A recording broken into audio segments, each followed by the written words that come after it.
Radio city podcast च्या पलीकडे RJ प्रसन्न सोबत.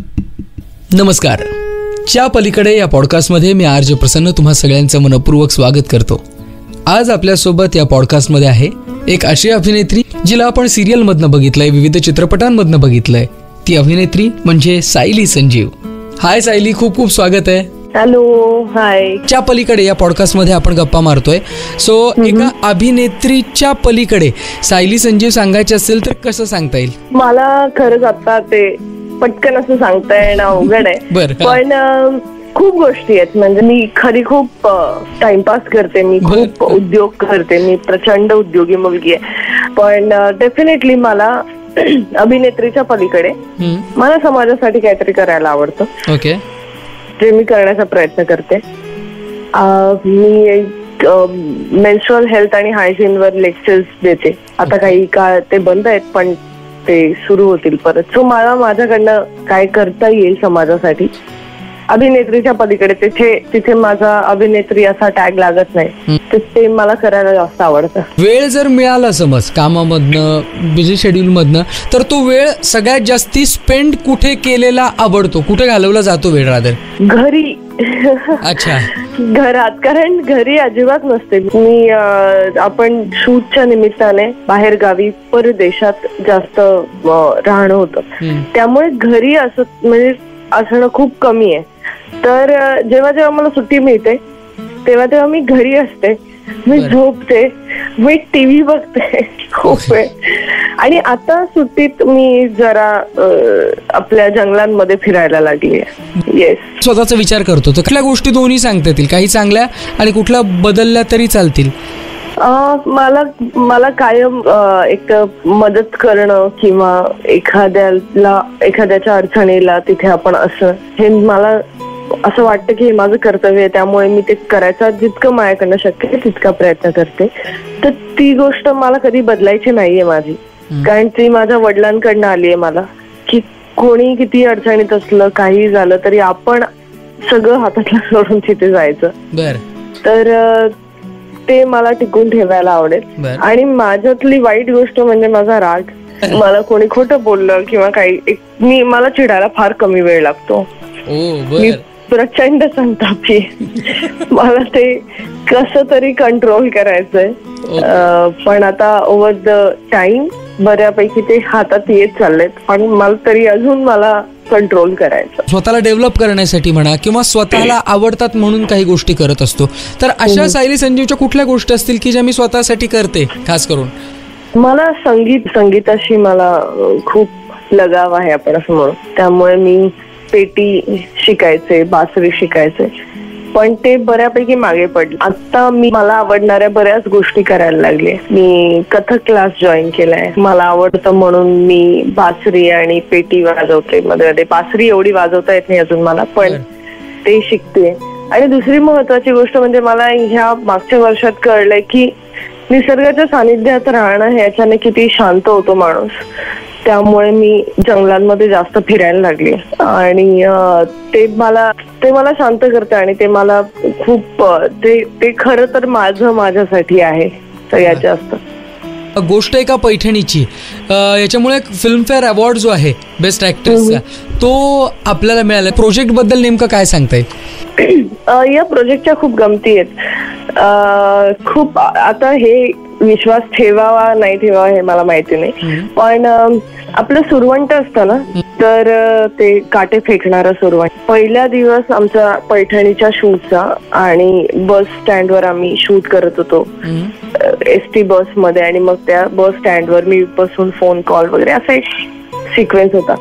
तर माझा फोन कॉल चालू होता, सीन चालू होता, आणि मला असं कळलं की माझ्या साडीवर बहुतेक सुरवंट आहे, काहीतरी आहे. आणि मी सरांनी कट म्हटल्यानंतर मी अशी जोरात उठले आणि ते सगळं सुरवंटाने असे काटे टाकले होते माझ्या पायावर. त्यानंतर माझे वडील पण असं म्हणाले की लक्षात ठेव, पैठणीला नॅशनल अवॉर्ड मिळेल म्हणून. आणि मी त्यांना म्हंटल, बाबा प्लीज असं काही म्हणू नका, मला अजिबात त्याचा विचार करायचा नाही. आणि बाबा गेल्यानंतर 22 जुलैला बरोबर एका वर्षाने, 26 जुलैला त्यांचा वाढदिवस असतो, पण 22 जुलैला पैठणीला नॅशनल अवॉर्ड मिळाला. त्यानंतर मला आता असं काही आपण बघतो ना, मी म्हंटल पहिल्यांदा की आपल्याला विश्वास ठेवता येईल की नाही माहित नाही, पण ठीक आहे. तर आता कोणीतरी माझ्या समोर ते बघितलं सुरवंटाचं काय असतं, किंवा सुरवंट जर आसपास असेल आपल्या अंगावर असेल तर असं दिलेलं त्याच्यावर की जर कॅटरपिलर सुरवंट जर आपल्या आसपास असेल किंवा आपल्या अंगावर असेल तर ते काहीतरी लक घेऊन येतं तुमच्यासाठी. तुम्ही जे गोष्ट करताय त्याच्यात तुम्हाला यश मिळणार आहे असं ते रिप्रेझेंट करतं. क्या बात आहे. त्यामुळे पैठणीच्या बाबतीत खूप खूप मजेशीर आणि खूप छान गोष्टी झाल्या ज्याचा अर्थ आता पण लागतो. ओळख जी झाली लोकांबरोबर ती काही दिया परदेश पासून झाली, बरोबर. एक वेगळा चेहरा, एक वेगळी आयडेंटिटी जी आहे ती खऱ्या अर्थानं लोकांना सुद्धा मिळाली. चेहरा एक वेगळा बघायला मिळाला आणि आयडेंटिटी आपल्याला मिळाली. सो त्या सिरियल बद्दल सांगायचं असेल आता इतक्या वर्षांनंतर तर काय सांगता येईल? मी कधीच नाही विसरणार ते आणि मला त्याची जाणीव कायम राहील. कारण आजही मी कुठे गेल्यानंतर मला गौरी अशी हाक येते पाठीमागून आणि मी आपसूक त्याला ओ देते आणि वळते. तर ती सवय आहे आणि ती तशीच राहावी अशी माझी इच्छा आहे. अभिनेत्याची एक अशी इच्छा असते की आपल्याला आपल्या वेगवेगळ्या कॅरेक्टर्स मुळे ओळखलं जावं. तर मला गौरी या नावाने ओळखलं जातं आणि बाकी इतर कामांच्या माध्यमातून वेगळ्या नावाने, वेगळ्या कॅरेक्टर्सच्या नावाने ओळखलं गेलं तरी मला आवडेल. पण ते पहिलं मलाही कधी विसरायचं नाहीये, कारण ते जर नसतं तर आज मी नसते. बरोबर. त्यामुळे त्या सगळ्या प्रोड्युसर्स आणि डिरेक्टरचे मानावे तितके आभार कमी आहेत. नक्कीच. पण आता सध्याचा जमाना जो आहे ना तो इंटरनेटचा, रीलचा जमाना आहे असं म्हटलं जातं. सो इंस्टाग्राम, रील या सगळ्या गोष्टींकडे सायली संजीव कसं पाहते? मी स्वतः पण टाकली आहे. मला खूप आवडतं नवीन नवीन रील्स करायला.